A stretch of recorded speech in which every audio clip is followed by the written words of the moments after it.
जय हिंद बच्चों। इस वीडियो में आपको मिलेगा चैप्टर 11 के सजीवों में अनुकूलन जो पार्ट है विज्ञान का, आपके सरकारी स्कूल के बुक जो है उसका आंसर क्वेश्चन। ठीक है, तो इससे पहले हमने 1 से 10 तक का सभी का आंसर क्वेश्चन कर लिए है। उसका लिंक आपको डिस्क्रिप्शन में मिल जाएगा।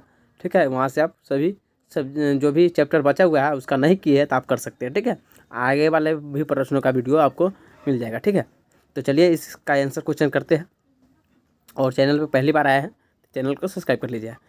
प्रश्न है इस पाठ का क्या है, पहला नंबर प्रश्न है, सजीवों के वास स्थान से आप क्या समझते हैं, इसके बारे में आपको बताना है। ठीक है, सजीवों के वास स्थान से आप क्या समझते हैं। तो देखिए, सजीव जगत में असंख्य छोटे बड़े जीव जंतु है। ठीक है, पौधे से एवं पौधे पाए जाते हैं जिन्हें अपने परिवेश में रहने की कुछ विशिष्ट संरचनाएं होती है। ऐसी विशिष्ट संरचनाएं एवं स्वभाव की स्थिति को अनुकूलन कहते हैं।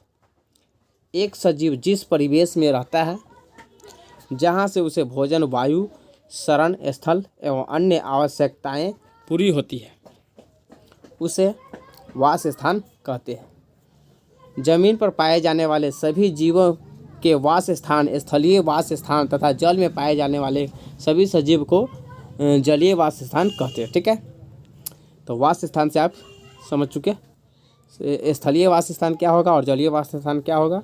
ठीक है, अगला है दूसरा नंबर प्रश्न। इसको आप स्क्रीनशॉट लेना चाहेंगे तो ले सकते हैं, नहीं तो लिखना चाहेंगे तो लिख सकते हैं। चलिए सेकेंड नंबर क्वेश्चन का देखिए। सेकेंड नंबर क्वेश्चन है, ऊँट रेगिस्तान में जीवन यापन के लिए किस प्रकार अनुकूलन है। ऊँट जब रेगिस्तान में उसको बताना है। तो चलिए, ऊँट के पैर जो होते हैं नीचे जो फैल जाते हैं, क्या होते हैं, ऊँट के पैर जो है नीचे रहते हैं ही हैं, फैल जाते हैं, रखते ही क्या होता है, फैल जाते हैं। इसके हाथ वह जो इसके साथ वह क्या होता है, गद्देदार होता है। ऊँट का पैर जो होता है चौड़े और गद्देदार होते हैं, जिसके कारण रेत में धंसने से बच जाते हैं। और उसका पैर जो है चौड़ा और गद्देदार होने के कारण क्या है, उसके पैर जो है रेत में धंसने से बच जाते हैं और आसानी से एक स्थान से दूसरे स्थान चले जाते हैं। ऊँट के पलकों में लंबे लंबे बाल और घनी भौं उन्हें रेत को जो है उसके मिट्टी और रेत से क्या होता है, बचाव करता है। उससे छोटे छोटे कान भी आसानी से रेत नहीं जा पाते। अब देखिए, ऊँट का तो एक पैर हो गया गद्देदार, और पैर होता है गद्देदार और चौड़े। ठीक है, जिससे उसका पैर आसानी से आगे बढ़ता है, धंसता नहीं है। और उसके बाद उसके कान में क्या होता है, छोटा छोटा कान होता है। और भौं पर, आँख के जो भौं पलक पर जो होता है वो छोटे लंबे लंबे वहाँ पे केस होते हैं, जिससे उसमें धूल मिट्टी नहीं जाती है उसकी आंखों में। तो ये सब हो गए। उसके बाद आगे देखिए, ऊँट अपने नाक को मर्जी के अनुसार खोल या बंद कर लेता है। देखिए, वो अपने नाक को क्या करता है, अपनी मर्जी के अनुसार खोल या बंद कर लेता है। ऊँट अपने कुब्बर में भोजन चर्बी के रूप में जमा रखता है। अब देखिए, वो जब ऊँट जो है भोजन करता है तो कुब्बर में, उसका कुब्बर देखते हैं ना, उसमें रूप में भोजन के रूप में जमा रहता है पहले से, जो बुरे वक्त में काम आता है। पानी पिए बिना भी कई दिनों तक वह रह लेता है। इसके अलावा ऊँट के पैर लंबे होते हैं, उसका शरीर रेत की गर्मी से दूर रहता है, साथ ही बहुत कम पेशाब करता है। ऊँट जो है उसे पसीना भी नहीं आता है, ऊँट को पसीना नहीं आता। इन्हीं सब बातों के कारण जो है रेगिस्तान में जीवन यापन के लिए अनुकूलित है। कौन, तो ऊँट। ठीक है, तो इसका आंसर क्वेश्चन का आप स्क्रीनशॉट ले सकते हैं। चलिए अगला तीसरा नंबर प्रश्न है। तीसरा नंबर प्रश्न क्या है, जल में मछली अपने को किस प्रकार अनुकूलित करती है।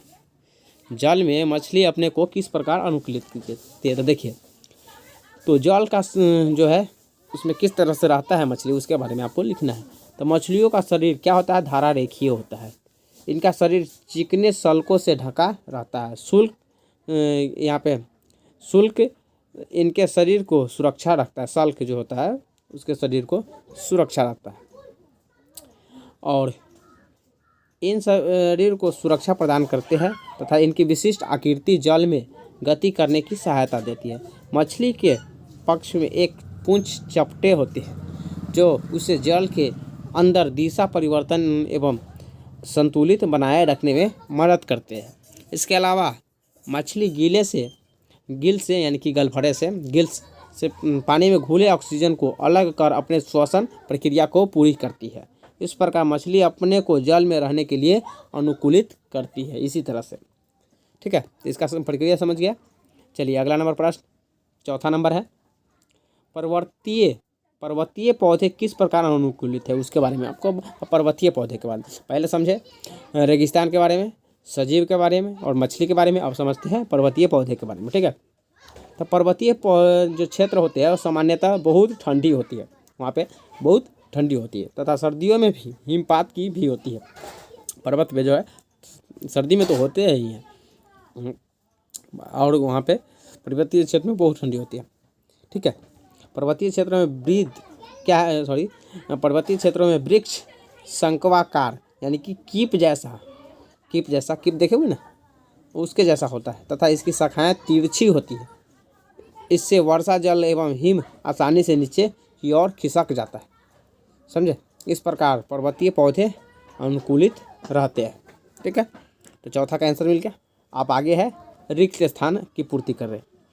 तो पहला क में है, स्थल पर पाए जाने वाले पौधे एवं जंतुओं के वास स्थान को आवास कहते हैं। तो कौन सा आवास कहेंगे, तो स्थलीय आवास कहेंगे। ठीक है, इसका क का आंसर यहाँ पे आप लोग देख पा रहे हैं, स्थलीय आवास। अगला है ख नंबर, वे वास स्थान जिसमें जल में रहने वाले पौधे एवं जंतु रहते हैं उसे क्या कहते हैं, तो जलीय आवास। आप ऊपर में भी आंसर क्वेश्चन में देख ही लिए है। उसके बाद ग नंबर में है, याक का शरीर लंबे बाल से, क्या चीज़ है, तो याक का शरीर जो है लंबे बालों से ढका होता है। याक का शरीर, इसमें लंबे बाल हो जाएगा। ठीक है, बाल हो। उसके बाद घ नंबर में है, मछली का शरीर नौकाकार होता है जिससे वह जल में आसानी से तैर सकती है। तो घ में क्या हो जाएगा, नौकाकार।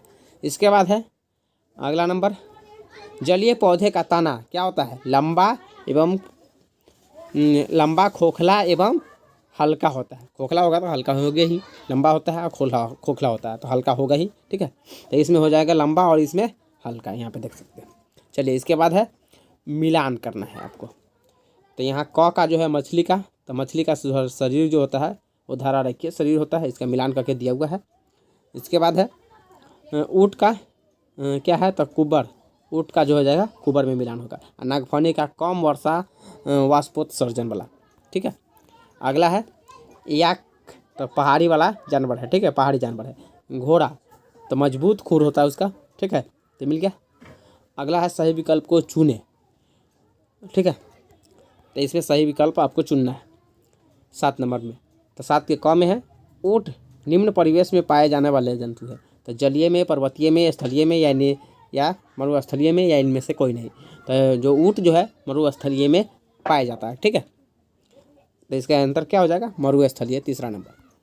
अगला ख नंबर का है अगला प्रश्न। ख नंबर, धारा रेखीय शरीर होता है तो किसका होता है, घोड़े का, भालू का, मछली का या मेढक का। तो आपको पता है मछली का शरीर जो है क्या होता है, धारा रेखीय होता है। ठीक है, अगला है, हमें श्वास लेने में कठिनाई होती है मैदानी क्षेत्र में, जलीय क्षेत्र में, पर्वतीय क्षेत्र में या रेगिस्तान क्षेत्र में।